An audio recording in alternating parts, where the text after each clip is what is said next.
Cher connard, le nouveau roman de Virginie Despentes, est le livre le plus disputé de la rentrée. Et si l'auteur de Baise-moi et King Kong Theory était devenu en douce un écrivain du bonheur? Scandale. L'amour est-il encore possible? Les corps ont-ils supplanté les âmes? Et si tout n'est qu'emprise, ou méprise, que reste-t-il à désirer? Au-delà de la violence verbale, et des invectives qui ne sont qu'exhortations au combat, c'est le thème presque inavouable de ce roman, une sombre rhapsodie. Dans l'allure d'une provocation appuyée et candide, Virginie Despentes nous parle d'aujourd'hui.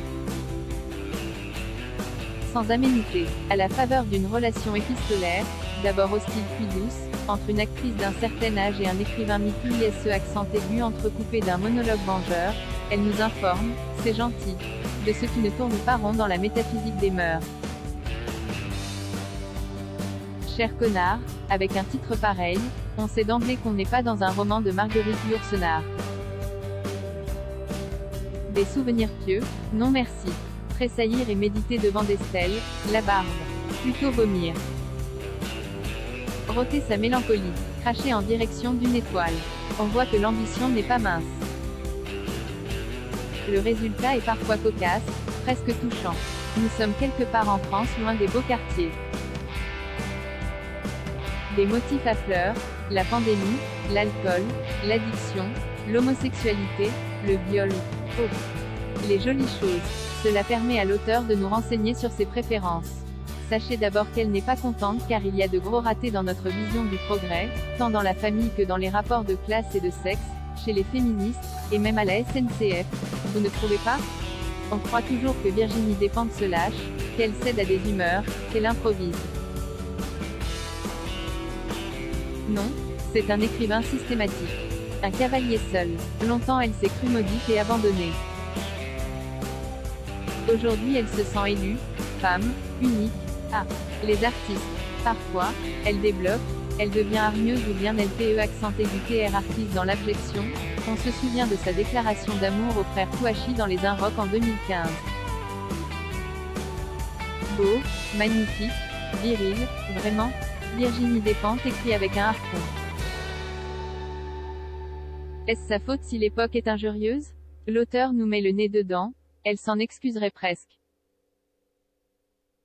Si son encre est rouge, elle a appris à dire merde avec délicatesse. Aimez-vous Brahms, King Kong ou l'ange Gabriel? Décidez-vous, les filles. Ce n'est pas elle qui est scandaleuse. C'est vous, messieurs, qui êtes blessants, et bêtes, et vous en face, pauvre conne, vous ne valez pas mieux. Greffière du pire, Virginie ne fait que traduire son dégoût de la laideur, son tourment devant une morne et universelle dégueulasserie. Elle ne s'encombre pas de nuances ni ne s'attarde à doter ses personnages d'une existence réelle. D'ailleurs, ils n'ont rien à dire, Virginie parle à leur place, et elle en profite pour envoyer en représailles des claques à ses détracteurs. Rebecca, Oscar et Zoé n'ont pas de chance, ils sont enrôlés dans le conformisme béat de la révolte, ils sont moins futés qu'elle. On les plaint de s'abrutir ici dans une profération amère et vindicative, et là dans un aboiement langoureux. Écoutez Hypnotize de Biggie en boucle, ouïouïouï. Virginie Despentes est en littérature une sorte de gilet jaune. Ramasser les cailloux qu'on a reçus dans la gueule, c'est ça, écrire. Avec un penchant insoupçonné pour l'élégie, elle enrage, elle hurle, elle parle en rêvant, elle incrimine tout ce qui la harcèle. Acculée à un rond-point chimérique, elle cuve ses rancœurs, ses humiliations. On dirait parfois qu'elle s'enchante de s'avilir. Avec je ne sais quoi de piteux et triomphal, à la Houellebecq, elle peine à s'aimer, elle marie la fleur bleue et l'ortie, comme si elle cachait en douce un luth dans son placard. Cela donne à ce livre célébré, mais oui, par Vogue ou Femme Actuelle une tournure de romance boiteuse et de supplice, comme si l'auteur prêt à rougir n'avait pas renoncé au pur amour. Ses malheurs ne l'ont pas guéri, son succès non plus. Virginie Despentes n'a pas pardonné aux hommes, ce sont eux qui commandent, ça fait chier. Elle écrit comme on se soulage, comme on se venge. De leur côté, les critiques sont enclins, la peur au ventre, à l'indulgence. Allez croire, baise-moi, 1993, c'était illusion perdue. Cher connard, allons bon. C'est les liaisons dangereuses. Je parie que Sartre, alléché par son renom de pécheresse, l'aurait mise sur un piédestal. Il aurait vanté ses douleurs. Il en aurait fait une sainte à demi ahurie, à demi inspirée, auréolée par ses errances et ses vices. Un castor queer, une Jane Austen grunge, une Kitty punk, une bacchante insurgée contre l'ordre patriarcal et les crimes du mal blanc. Non, écrire, c'est juste sa façon de réparer. Au moins ne cherche-t-elle pas à obtenir sa grâce en s'excusant de son mauvais goût et de ses fautes de genre. Sa jactance la sépare et la protège, c'est son armure.